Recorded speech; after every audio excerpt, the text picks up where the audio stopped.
credit to my mom for putting me and my brother out there because that shaped us. And like even when we traveled sometimes, like at the beach, there were very few black people at Virginia Beach. I mean, and wherever we went, Myrtle, Virginia Beach, and always every amusement park, Hershey, King of Dominion, Busch Gardens, you can look at the pictures of us and see. You're it. Yeah. But it didn't bother us. And I guess the good part was we weren't like, ooh, white people or anything. It was family too. Sure. You know, we were You're just there doing stuff. Doing stuff. Yeah. And being friends. And like, I think just like you hear in the South about the black church being kind of the link. For us, we still go to the same church. And they kept us going. Which church y'all go to? Wainwright Baptist. Wainwright. Okay. And you're welcome to come anytime. Cool. They kept us involved, and the church did things for that. And I think one of the better things were we were more financially secured than a lot of people because of them. Yeah. And like Mom didn't talk about, she wound up working in the school system, integrated. You know, to come back to that. Shortly, what you went to work? Petey was little. Because you took off when I was born. Yeah. And then you went back. So when did you start? Look, I'm interviewing her now. When did you start working, Jeanette? Please inform me. It works. Inform me. I can't even remember the year. Because it was your first job. Well, how old was, if you can tell me how old Petey is, I can figure out the year. Yeah. Petey was about 5. So we're at 70 then. Okay. 70, about the time when I was being born. Yeah, right after that. Okay. And then you worked until, you stayed home with me till I went to first grade. And that was like 77 or so because Carter was in office. Because we would get a weekly reader and talk about the president and stuff. Yes. And then you worked until Brogan was born, my daughter. Yeah. And you retired before she went to school. So we're talking, Obama was president. That's how you go. That's how you go where we are in time. So what did you do at the school district? What did you do at the school district? What was your job? Did I do? Yeah, job. I was a teacher's aide most of the time. Okay. And, you know, helping out with the kids and everything. That's mostly it. Yeah. What grades were you? Kindergarten, first grade. And for a while you did math. Yeah, just all math. All math. For the kids that needed extra. Yeah, remedial math. I'm glad you're here to remind me. That's what I was here for. I'm born for this. That's right. This is it. Did you like that? Did you like that job? Yeah, I enjoyed working with the kids. Yeah. You know, it's great when you know you're helping. And some of them, they would just love it when they got there because I'd had my own area. I had my own room for a while. And then they come and then some of them didn't want to go back to class. It's like, your time is up. You know, you got to go back. What school were you in? Oh. Well, you taught at several because the program would move. Oh. Yeah. But you ironically wound up doing your most tenure where?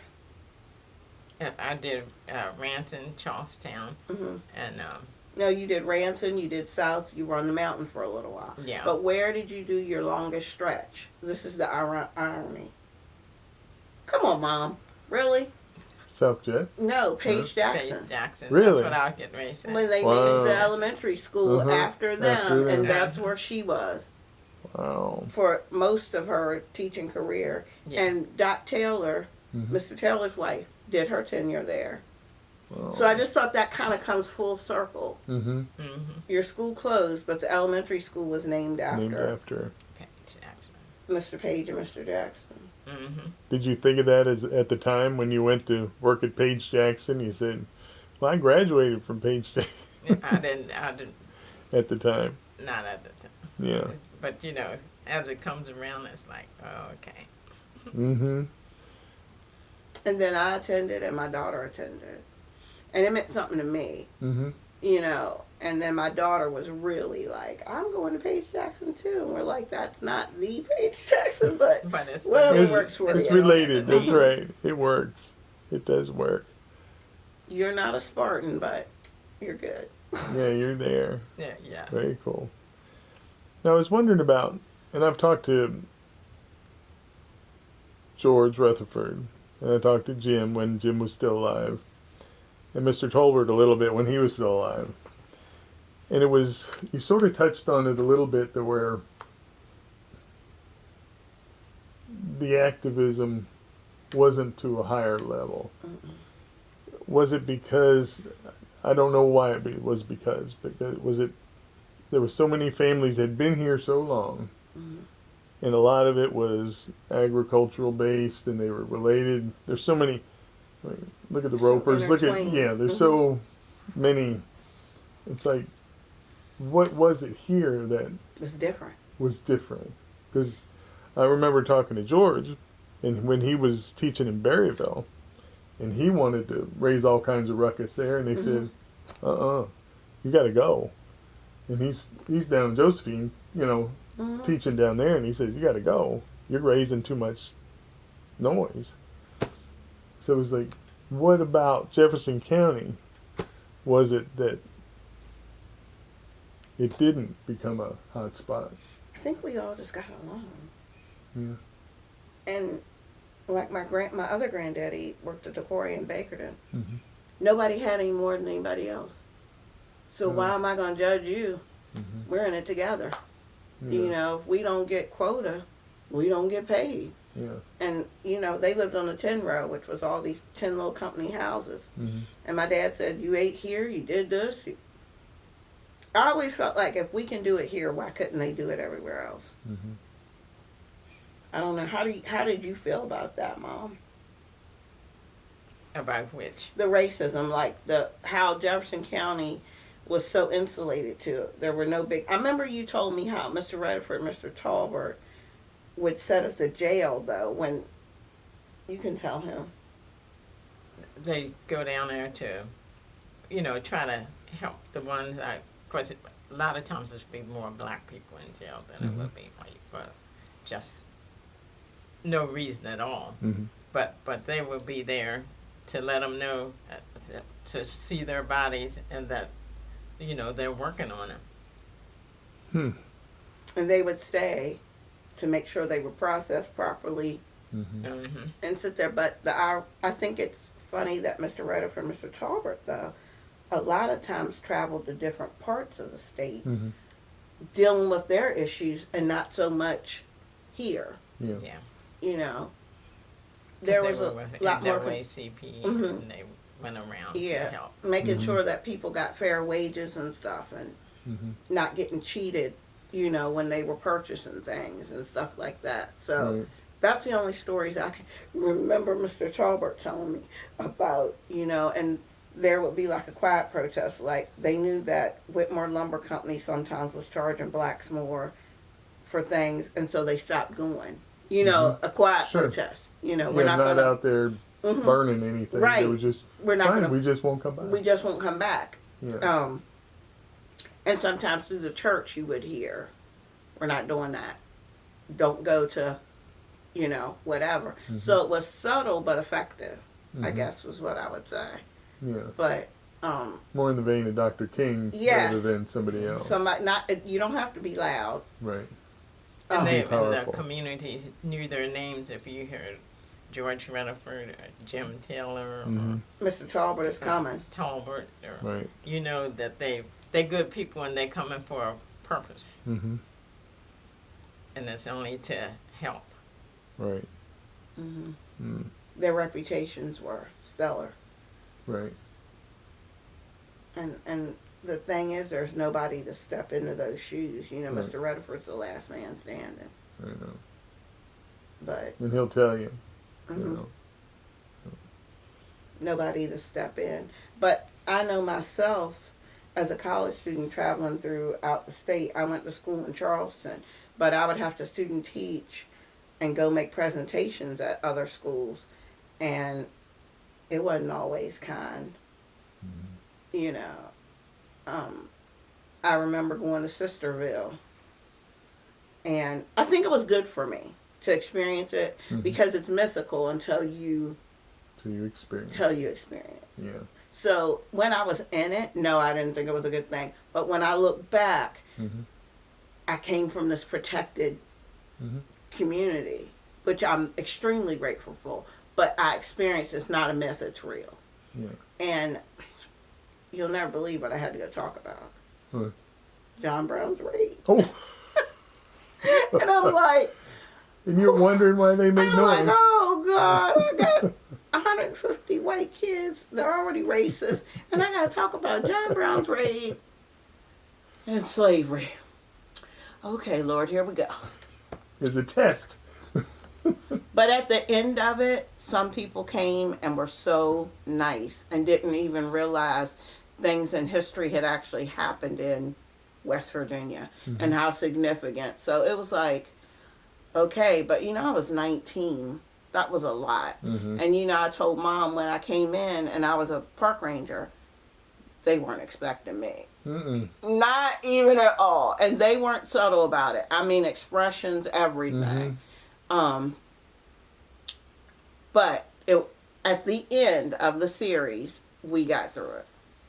And I told my mom, I said, oh my God, when they were shaking my hand, you know, I'm offering, and there was big hesitation, but it was like, it's not going to come off. I'm going to stay black, okay? When I leave, it's really me. It's real. It's good. But like I said, I'm grateful I experienced it. It could have been much worse. It was very, very different. They didn't applaud me the first 2 times. But then they asked me when I could come back. I was like, I'm getting the HE double hockey sticks out of here. Y'all not seeing me back. But anyway, for right now, God bless and carry on. But I got to get my ride. Right. Look, I gotta go. I gotta go. God bless y'all, but I gotta go. I don't know when I'll be back. Lord knows. But it was good for me.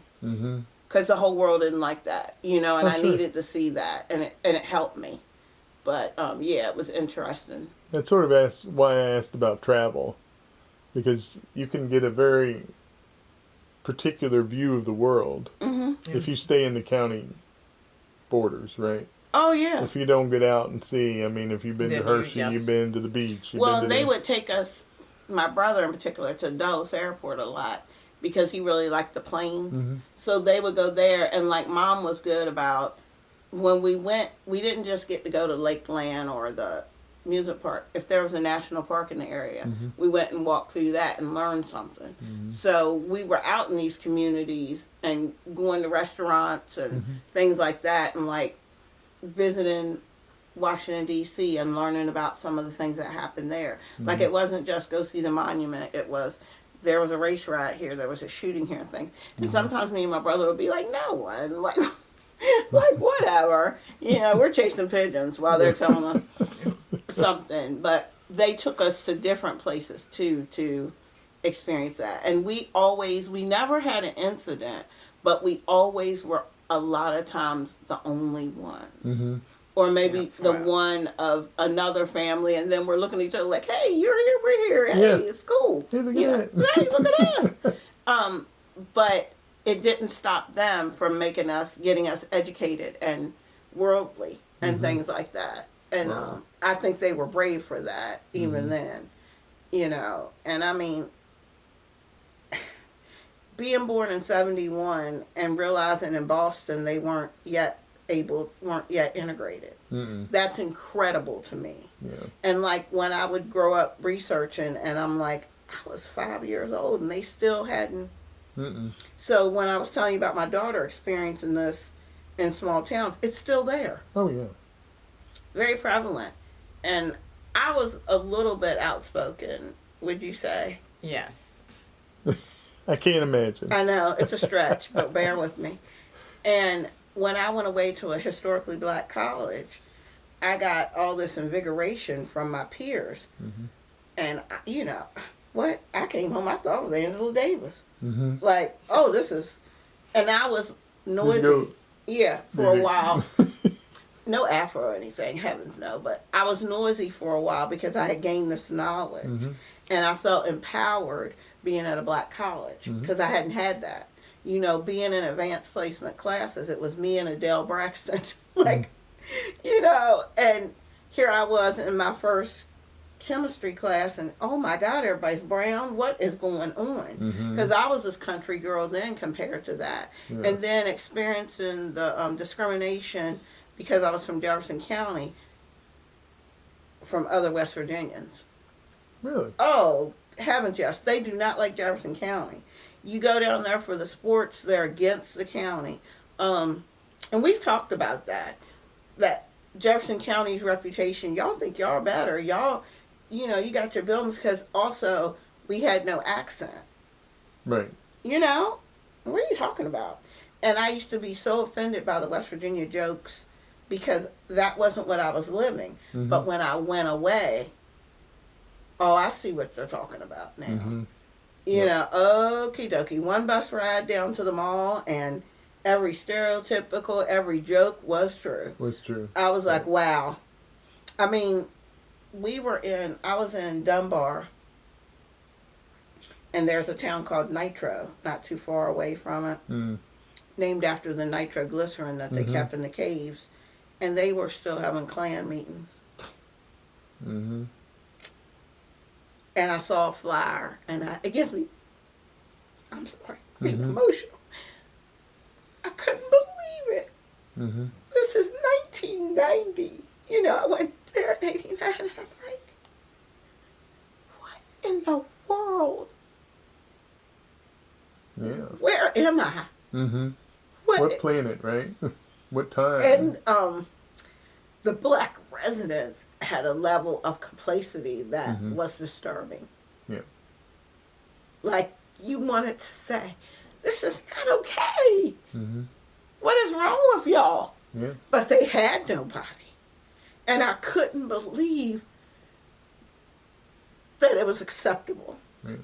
It was like, well, they meet in this room. The Klan meets from 6 to 8, you know, and then next week we got a knitting we group can rent coming it in for here. a birthday party. Oh, God. You know, you're going, what? And like, you literally saw a Klan meets at, and then craft group, you know, book club. That's not okay. Like, and they felt like, well, it's all good. It's what they've always had. And I was devastated. I mean, I'm crying now. I was so devastated, wasn't I? That, like, where are we? It's not okay. It's never okay. I don't care that they have a scheduled time. It's not okay. Yeah. And, you know, my friends, a lot of my friends were Floridians and this, and from Chicago, all over, and they brought different energy to that. You know, here they are, and here this is, and we just thought, this doesn't work. And then we were going to school with the children of, and they're like, well, it's fine. Like, nobody bothers anybody. It's not okay. Right. Like, you know, and state had become very integrated as well. And it was, except for the dorms. And it was just like, it's not okay. Right. It's never okay. It's not acceptable. Yeah. I don't care that they have this and you have that. It's no, we're not in Alabama. You know, in Alabama they march everywhere. Good Lord. Yeah. I'm like, y'all need, this is not, and I've not been back. I graduated in 95. I've not really returned to the area or anything, but I will be very curious to see the roots of that. And I'm like, I wouldn't be too surprised. oh, y'all backwards hillbillies, black and white. If that blue light goes out on the bug plant over there, we all dead. You know, when I went to state and they dropped me off, we had these drills. And it was right after the insecticide plant had blew up in India. And